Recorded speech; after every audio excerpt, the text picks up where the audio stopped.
José Aldemaro Pinheiro Filho, vulgo Léo Pinheiro, né? Isso. O senhor sabe do que está sendo acusado, os fatos imputados ao senhor nesse processo.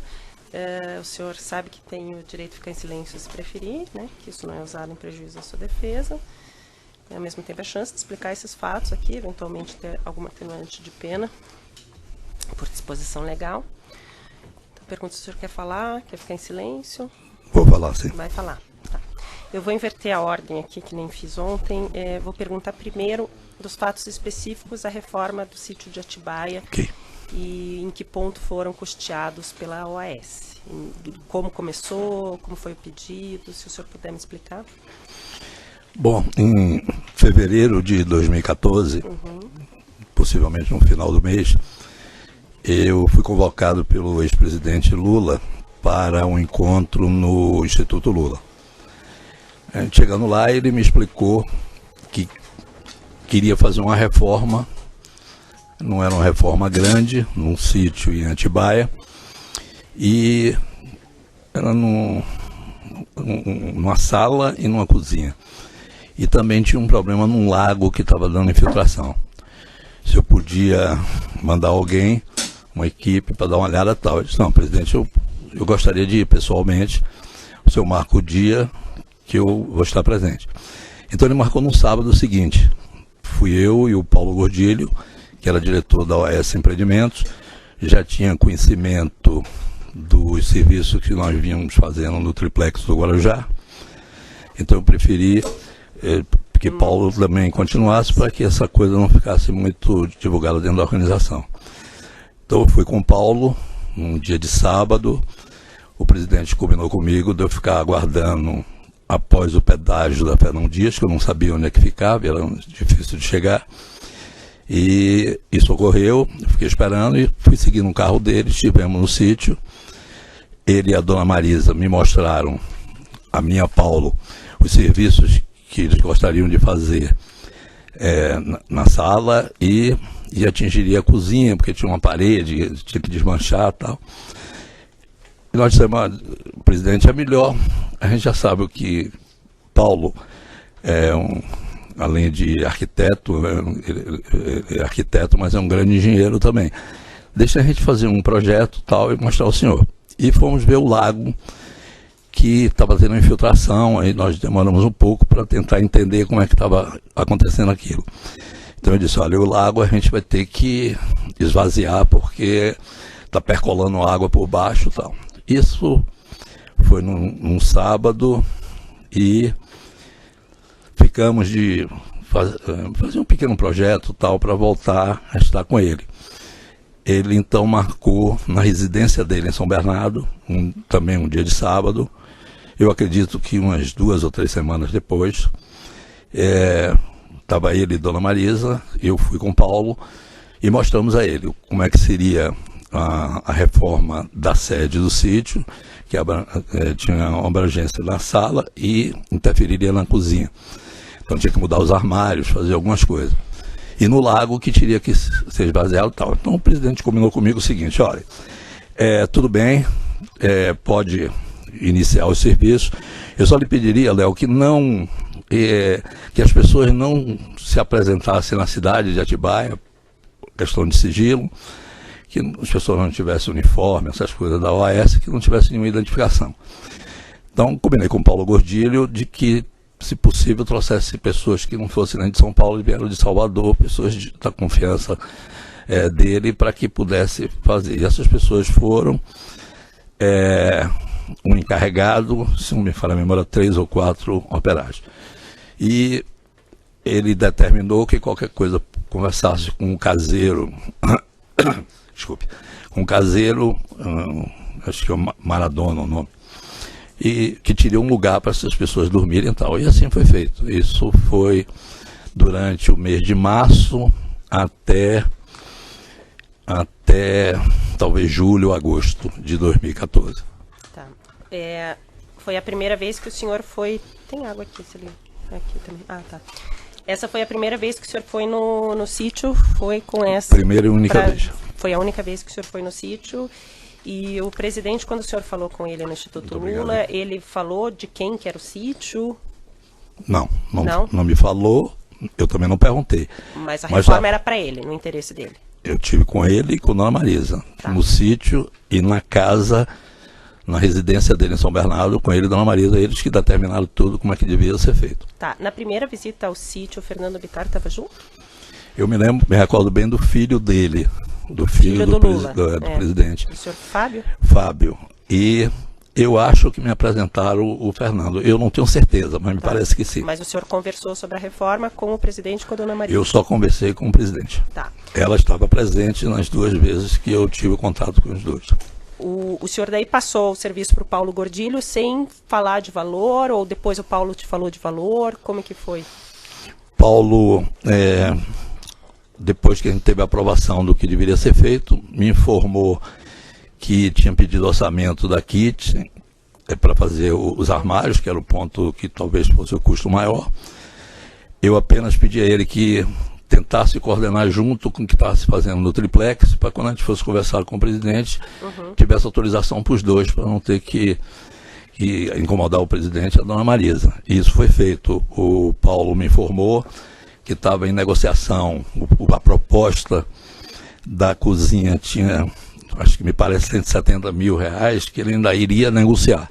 Eu autorizei ele que pudesse fazer e o resto dos serviços tinha autorização, ele atendeu o que fosse necessário ser feito, né? Ele te passava detalhes, por exemplo, de como foi pago a Kitchens, ou que a Kitchens exigiu que o proprietário assinasse a nota fiscal? O Paulo te passava esses detalhes? Me passou, sim. Tá. Me E passou. ele te passou que daí era o Fernando Bittar que constava como proprietário e que tinha assinado?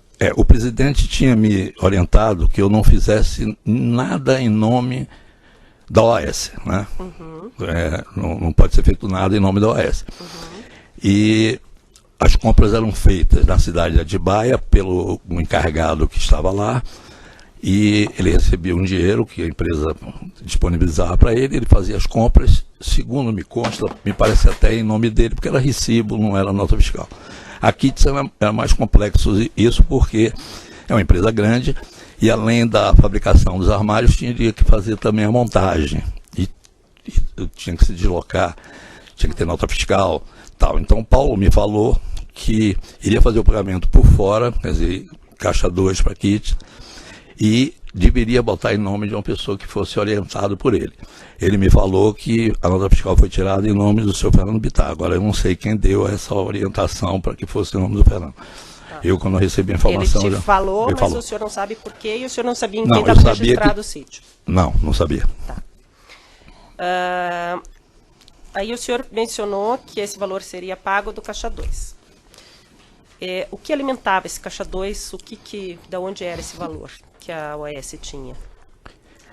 Esses valores devem ter tido origem na construtora, né? Porque a OAS Empreendimentos é uma imobiliária, ela não transita com esse tipo de... não tem esses envolvimentos que na construtora, pelas relações públicas, tem. E a construtora tinha uma área de controladoria, então, que gerava esses caixa 2. Então, deveria ter sido feito através da construtora, dado para a OAS Empreendimentos, para ela poder operacionalizar através das pessoas que estavam fazendo a obra e o pagamento da KIT. Mas essa ordem direta não partia do senhor? Deve ter partido, né? Deve ter partido. Tem, acho que, mensagens ou e-mails falando de centro de custos do Sim. sítio e do sítio praia, eu acho. Essas mensagens, o senhor pedia para discriminar, então, o centro de custo de cada uma das 2 obras que o senhor estava fazendo a pedido do... Nós temos um regime de contábil que são individualizados, né? Cada tipo de obra tem o seu centro de custo e tal. E toda despesa ela tem que ter uma referência a alguma coisa. Então tinha um código que foi criado, deve ter sido por mim, para o sítio e para, não sei se era praia ou Guarujá, uma coisa assim, para o triplex. Como eram coisas distintas e os valores do triplex eram muito maiores, e também tinha uma característica diferente no triplex, porque era um apartamento dentro de um empreendimento da própria OAS Empreendimentos. O sítio não. A gente usou um empreendimento, se não me falha a memória, o nome é Absoluto, porque esse empreendimento logisticamente era o mais adequado. O presidente até tinha me sugerido pegar o mesmo pessoal que estava fazendo o triplex. Eu, na época, expliquei a ele que era muito distante e era uma empresa subcontratada nossa, a Talento, que fez o triplex do Guarujá. E que esse serviço era muito menor, iria ser feito por pessoas nossas mesmo que ficariam morando no sítio. Então, por isso que tinha que ter um centro de custos separado. Mas, na verdade, isso não era custo da OAS Empreendimentos, isso era custo da construtora. Tá. Mas mesmo pago por Caixa 2, o senhor fazia a contabilização dos custos de cada obra? Informalmente. Informalmente. Sim, sim. Tá. Essa vinculação a esse empreendimento Absolute é por causa dos funcionários?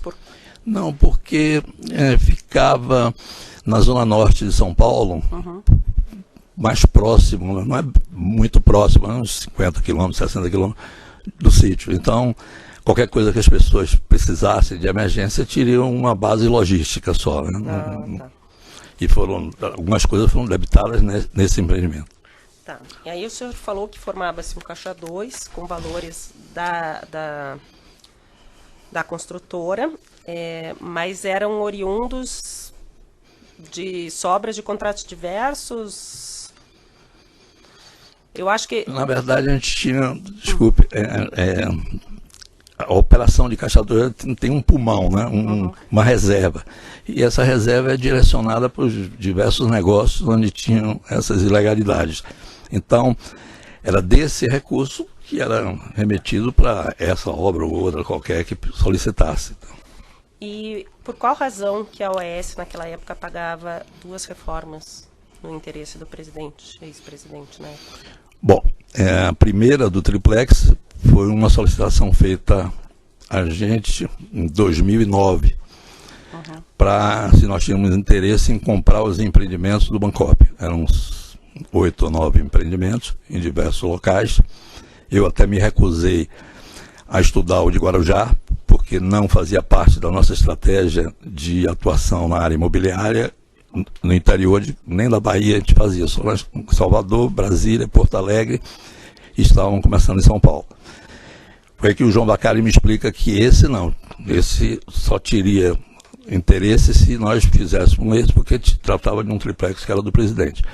Foi aí que eu soube e tivemos que fazer por causa disso.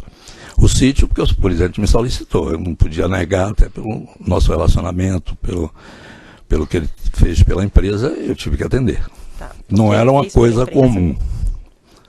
O que ele fez pela empresa? Eu conheço o presidente desde 1993, 92.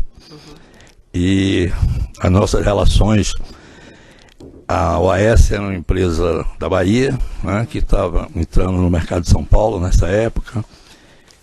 Um dos nossos sócios era o genro de Antônio Carlos Magalhães, o senador Antônio Carlos. Nós tínhamos alguns problemas com as oposições na Bahia, né, por causa dessa relação, e existia isso. Então, dentro de um projeto estratégico de longo prazo da organização, a gente já vislumbrava a possibilidade do PT vir, até porque já tinha ganho a Prefeitura de São Paulo, o prefeito Arundino. Nós fizemos 2 obras lá para a Prefeitura, o Sambódromo e o Palácio das Indústrias, e teríamos que abrir essa relação de uma forma mais próxima, né? Uma questão de alternativa de poder. E daí eu conheci o presidente e estava com ele algumas vezes, tive muita orientação dele do ponto de vista da visão estratégica dele. Quando ele assume a presidência, nos ajudou, a mim pessoalmente, que tinha relação com ele em diversas coisas, em empreendimento, em negócio nosso no exterior, na Petrobras, que nós tínhamos muito problema, nós não fazíamos parte do clube da Petrobras, nós estávamos impedidos de atuar na Petrobras, isso foi uma briga muito grande para a gente poder participar. E daí vem essa relação.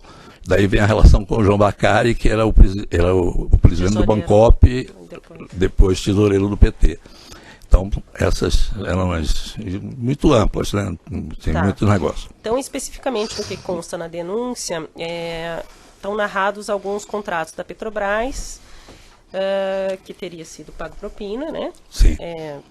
para funcionários da Petrobras, ao Partido dos Trabalhadores, e que isso formaria um centro de custos, não lembro a palavra que o senhor usou, junto com o tesoureiro do PT? Nós fizemos várias obras com a Petrobras ao longo desses anos, né, durante o governo do PT. Acredito eu que no montante de 5 a 6 bilhões de reais. Essas obras tinham um valor determinado de 1% para o PT. Uhum. Esses valores começaram a ser gerenciados no primeiro momento por Delúbio Soares, que era o tesoureiro do PT, e depois o João Vacari, que eu conheci ele um pouco antes, porque foi nessa história do Bancopp. Então nós tínhamos uma conta corrente, quer dizer, a cada faturamento de cada obra dessa, a gente tinha que fazer um pagamento de 1% do valor que nós recebíamos.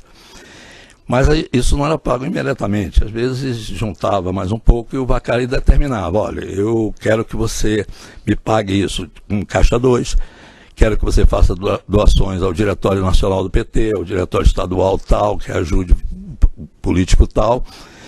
E foi assim, a vida toda juntava-se um montante. Uhum. Eu tinha uma participação direta nisso, tá certo? Eu pouco delegava isso até por uma questão de ser um partido no poder, ter o presidente, eu não queria, mas tinha um pessoal da controladoria que operacionalizava, o Vacari combinava comigo ou diretamente com essas pessoas e a gente faria os pagamentos. Então qualquer despesa extra que tivesse a mando do PT, no caso, essas duas coisas que foram feitas diretamente para o presidente a nível pessoal. Como as outras despesas, eu sempre combinava com o Vacari e fazia-se um encontro de contas, como ocorreu também com o Bancopp. O Bancopp, quando foi passado para a gente, nos deixou vários passivos ocultos, que nós não foram informados a gente durante as negociações. Não era uma coisa ruim para a empresa. Ela tinha diversas características, esses empreendimentos que nos atraíam a nível de mercado. Mas quando começamos a fazer essas obras, começamos a ver muitas coisas que não nos foram informadas. E esses montantes, eu me lembro bem que no final de 2013, eu procurei o João Vacari e disse, olha, João, o pessoal da Oeste Empreendimento está me colocando coisas aqui que nós não fomos informados, não sabíamos, e nós não vamos continuar alguns empreendimentos, não vamos nem iniciar, porque as despesas são muito elevadas. Era problema de negociação com proprietários de terreno, com IPTU antigo, que tinha atrasado, uma confusão. O Vacari me disse, Léo, você levanta tudo isso, não paralise, nós estamos com um problema muito sério com o Ministério Público de São Paulo. Então você não pare os empreendimentos. Eu digo, não, eu não vou iniciar nenhum.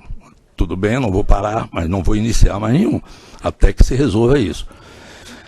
E janeiro, fevereiro, aí surge a história do triplex e logo em seguida do sítio. Então eu combinei com ele, tive uma reunião com ele num restaurante em São Paulo, chamado, não sei se é carne, né? Casa da Carne, é do Barça, aquela. Ele marca comigo, pede para eu chegar antes, e marcou com toda a diretoria do Bancopp e pediu que eu levasse a diretoria da Oeste Empreendimento. E me disse, mas Léo, você não vamos misturar as conversas, vamos ter a conversa dos problemas que você está tendo, que eu gostaria que quando você entrasse no mesmo restaurante, mas numa sala à parte, foi marcado um horário depois, você confirmasse que você vai continuar as obras. E eu vou resolver todas essas pendências através de um encontro de contas. Tudo bem, levei para ele um encontro de contas, ele viu, me aprovou, tinha já os valores do triplex e o valor do sítio, mais ou menos os valores, né? Isso foi abril, maio. Isso abril, maio de 2014. 2014. E ele me autorizou o seguinte, você pode reiniciar todas as obras e esses pagamentos que você está me devendo aqui da Petrobras, vamos fazer um encontro de contas, que eram de várias obras que nós tínhamos com a Petrobras. Era um montante já significativo. E essas dívidas que o Bancopp teria conosco também. E ele me disse, o Bancopp não pode pagar isso, porque é um sistema de cooperativa, não pode. Então vamos abater do que você está me devendo das propinas da Petrobras. Agora, como tem o triplex e sítio, eu vou falar com o presidente e lhe dou o retorno disso. Passado... Isso, eu vou falar com o presidente, é o Vacari. O Vacari. Ele volta a mim, talvez uma semana depois, tudo ok, e nós reiniciamos as obras e fizemos. Tá. Então, ele se comprometeu aí a falar com o presidente, se podia me parece, colocar essas reformas nesse encontro de contas. Me parece que esse encontro de Vacari, isso eu não posso lhe afirmar, mas pelo que ele me falou, que foi no sítio, inclusive. De qualquer forma, o presidente, o senhor fez a reforma do sítio e a questão do triplex até que já foi julgada, a pedido do presidente. A pedido diretamente do presidente. Tudo pela OAS. Pela OAS, pela construtora. Nunca foi indenizado ou repassado nada, nem pelo proprietário de registro, nem pelo presidente. Não. E o senhor fez isso porque o senhor entendeu que devia favores ao presidente, claro, pelas facilidades ou pela... Nos ajudou muito. Ajudou a empresa OAS durante o governo dele. Sim. Tá. Na Petrobras especificamente, o senhor falou que você tinha dificuldade porque o senhor no início não participava desse pool de empresas que faziam a maioria dos contratos na primeira Petrobras, fase. Não era chamado. E por conta do que o senhor conseguiu entrar? Através de que contato que o senhor conseguiu a empresa OAS entrar nessas obras? A primeira obra que nós fizemos era fora do clube, chamado clube. Chamaram de clube. Que não fazia, esse setor não fazia parte. E nós tivemos que ofertar um preço muito menor, né, dos concorrentes para poder ganhar. A primeira obra do clube foi a Repar, que nós não estávamos chamados e tivemos uma posição que eu informei na época era o Delúbio Soares, não era o Vacari. Informei que nós não estaríamos de acordo em a OAS ficar de fora dos grandes empreendimentos de refinaria da Petrobras. E que nós iríamos atrapalhar esse clube, que era de conhecimento de todo mundo. E fizemos isso, preparamos proposta para lá, independentemente do que estava o conluio das empresas com a Petrobras. Foi aí que eu fui chamado pela Odebrecht e pela UTC e disseram, não faça isso, vai prejudicar todo o setor e tal, e nós entramos. Lógico que eu tive respaldo do PT para fazer isso. Né? Não ia fazer isso, brigar com todo o setor de engenharia. Eu tinha o respaldo do governo para que fizesse. Já tinha uma proximidade com o Delúbio? Já. Já tinha proximidade com o presidente, inclusive? Sim, desde 93, 92 que eu conhecia. E aí, por conta disso, o senhor entrou no clube e... Depois disso, eu entrei no clube. Esses 3 contratos que estão listados na denúncia faz parte desses negócios com o clube? Todos eles. Tá. Só me parece que Pilar e Pujuca, que é um gasoduto que também não faz parte do clube, porque a área de gasoduto não era do clube, não tinha esse entendimento entre as empresas. Os outros, a Sempre também não fazia parte do clube. Foi um cartel à parte. Até pela sua proximidade que o senhor disse ter com o ex-presidente, o senhor sabe dizer se ele participava de decisões dentro da Petrobras? Acredito que sim. Mas o senhor não presenciou nada? Não, o senhor já chegou a conversar com o senhor presidente diretamente sobre algum contrato, sobre algum diretor que estava causando problema, alguma questão da Petrobras? Conversei com ele algumas vezes. Primeiro que estava tendo um atraso muito grande dos aditivos. Não sei se propositadamente ou não, mas tinha aditivo de obra nossa que levava 1 ano e meio para ser aprovado. Eu tive com ele uma vez para me queixar, dizendo, olha, isso, a relação que a empresa tem com o governo, eu acho que não é admissível esse tipo de coisa, né, para forçar a empresa a remunerar mais A, B ou C. Falei claramente com ele. Tá. E teve alguma resposta depois? Não, eu soube que ele procurou saber o que é que estava acontecendo e foi feito um levantamento de todos esses aditivos, que não era só da OAS, de outras empresas também.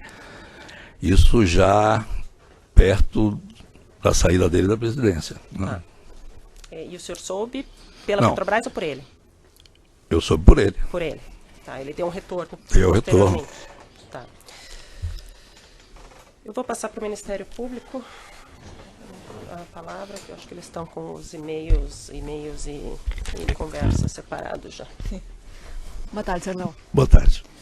Senhor Léo, o senhor mencionou agora, recentemente, essa questão do clube de empresas organizado em cartel para obter os contratos com a Petrobras. O senhor se lembra mais ou menos quando que a OAS entrou nesse clube? Quem que representava a OAS nesse clube? A OAS deve ter entrado em 2007, 2008. Quem representava era o diretor. Nós tínhamos uma divisão na empresa setorial, né? Setor de petróleo, era como se fosse uma empresa, né? E era o Agenor Medeiros, durante um período. Depois foi o Henrique Frederici, mais subordinado ao Agenor Medeiros, que tinha muitas reuniões desse clube. A quem que o seu Agenor Medeiros ele se reportava? A mim. Certo. Nesse contexto desse clube de empresas cartelizadas, houve pagamentos de vantagens indevidas também para agentes, funcionários públicos da Petrobras? Sim. O senhor se recorda, o senhor mencionou quando o senhor foi ouvido na ação penal do Triplex, que o Grupo OAS, em virtude de contratos celebrados com a Petrobras, efetuou de maneira frequente pagamento de vantagens indevidas a agentes da Petrobras ligados a diretorias de abastecimento e diretoria de serviços. Sim. O senhor confirma? Confirmo. O senhor tinha conhecimento de que essas diretorias elas eram loteadas entre partidos políticos? Tinha, sim. O senhor sabe me dizer que diretoria era relacionada a qual partido? A diretoria de abastecimento ao partido PP, né? E a diretoria de serviço ao PT. Certo. O senhor falou antes, respondendo as questões da doutora juíza, que existia esse pagamento de vantagens indevidas ao PT, no percentual de 1%. 1%. Certo. Para a diretoria de abastecimento, também havia esses pagamentos?